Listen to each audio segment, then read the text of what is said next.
Post office में GDS भर्ती 2023 में अगर आप भी फॉर्म भर रहे हो तो आपके दिमाग में भी ये सवाल बहुत ही ज़्यादा चल रहा होगा कि आखिर जो बीपीएम और एबीपीएम दो पद है तो आखिर ये पोस्ट कैसी है, इनमें क्या काम करना पड़ता है, सारा सब कुछ आपके दिमाग में चल रहा होगा। अगर ऐसा ही है तो दोस्तों इस वीडियो को आप स्किप करके बिल्कुल भी मत जाना और लास्ट तक देखना। दोस्तों डिपार्टमेंट की जो दोनों पद है उसमें सबसे ज़्यादा मोस्ट जो पद होता है वो वैसे बीपीएम का होता है, लेकिन इस वैकेंसी में जो ज़्यादा पद आएंगे वो एबीपीएम के होंगे। यानी कि एबीपीएम के मुकाबले बीपीएम के बहुत ही कम पद होते हैं के वर्क प्रोफाइल पर। तो गाइस आपको मैं बता देता हूं कि जैसे सबसे निचले स्तर के ऑफिस से हम बात करते हैं तो पता है कि जहां बीपीएम की पोस्ट होती है वहां पर ब्रांच ऑफिस होता है और वहां पर जो एक एबीपीएम होता है उसका मोस्टली दो काम होता है। एक तो जहां आपका एसओ है वहां से डाक लाने का और उस डाक को वापस लेके जाने का, यानी कि जो भी आपका डेली अकाउंट का बैग होता है उसको लाने ले जाने का काम भी एबीपीएम का होता है। और प्लस उस क्षेत्र में जितने भी विलेज है वहां पर डाक वितरण करने का जो कार्य होता है वो भी एक एबीपीएम का होता है।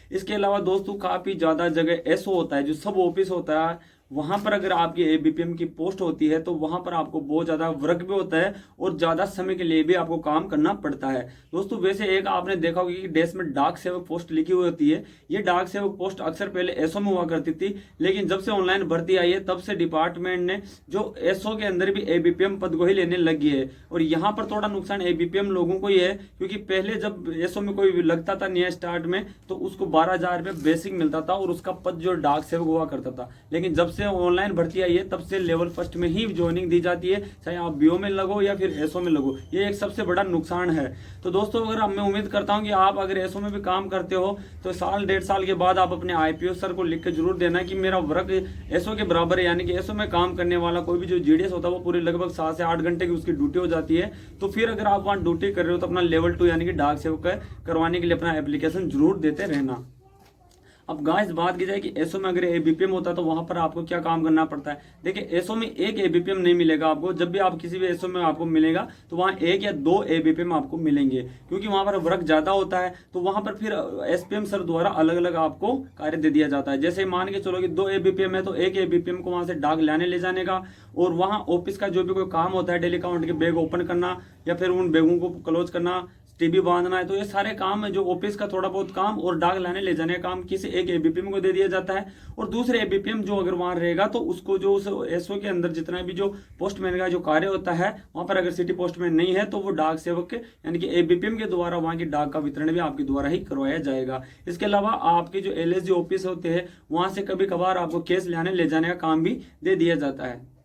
अब दोस्तों अगर बात की जाए जैसे एलएसडी ऑफिस होते हैं वहां पर अगर एबीपीएम की पोस्टिंग होती है तो वहां भी लगभग वैसा ही काम होता है। आपके जो भी एमटीएस का काम होता है उसके तरह ही वहां पर जो डाक सेवक होता है उनसे वो कार्य करवाया जाता है, क्योंकि लगभग जो एलएसडी ऑफिस होते हैं वहां पर सिटी पोस्टमैन या फिर एमटीएस की पोस्ट भी आपको मिल जाएगी, लेकिन उनके अतिरिक्त कोई भी कार्य आपको वहां पर दे दिया जा सकता है। जैसे कि हो सकता है आपको अगर कंप्यूटर का अगर आपने कोर्स कर रखा है तो वहां पर आपको आधार सीडिंग में या किसी भी जगह कोई सा भी कार्य आपको दे दिया जा सकता है। इसके अलावा जैसे मान के चलो दोस्तों अगर आपको डिवीजन ऑफिस होता है जो मैन अपने डिस्ट्रिक्ट लेवल पर होता है वहां पर अगर आपकी ड्यूटी लगती है एबीपीएम में तो वहां पर भी आपको एमटीएस की तरफ फाइलों को लाने ले जाने का या फोटोकॉपी वगैरह करवाने जो भी कुछ काम है वो वहां के जो आपके एसपीएम सर है उनके द्वारा फिक्स किया जाता है कि आपको क्या काम में लिया जाएगा। कभी कभार होता है क्या कि जो एबीपीएम होते हैं उनको एमटीएस की जगह भी लगाया जा सकता है, उनको पोस्टमैन की जगह भी लगाया जाता है, लेकिन वहां पर अगर आपको सिटी पोस्टमैन का कार्य करवाया जाता है तो उनकी बेसिक सैलरी के हिसाब से भी आपको सैलरी दी जाती है। मेरे कहने का मतलब ये है कि एबीपीएम एक ऐसा पद है उसको कहीं भी काम कोई सा भी काम दिया जा सकता है डिपार्टमेंट के अंदर जो उसके नियम के अनुसार उसको काम करवाया जाता है। बाकी बीपीएम का तो सीधा सा काम आप लोगों को पता, ये नहीं पता तो मैंने यहाँ वीडियो बना रखा ऑलरेडी बीपीएम वर्क प्रोफाइल, उसमें आप जाके चेक कर लीजिएगा। एक एबीपीएम में ऐसी पोस्ट है इसको जैसे कि आपके जो आईपीओ सर होते हैं अगर मान के चले आप जिस ऑफिस में लगे हुए हो और पास वाले किसी ऑफिस में वहाँ स्टाफ की अगर कमी होती है तो आईपीओ सर आपको वहाँ डेपुटेशन के लिए भी भेज दिया जाता है। यानी कि एबीपीएम को कभी भी कोई से ऑफिस में भी लगाया जा सकता है, जैसे कि आपके पास के कोई ऑफिस खाली चल रहा है वहां पर भी लगा सकते हैं या नजदीकी किसी एलएसडी ऑफिस में भी लगा सकते हैं।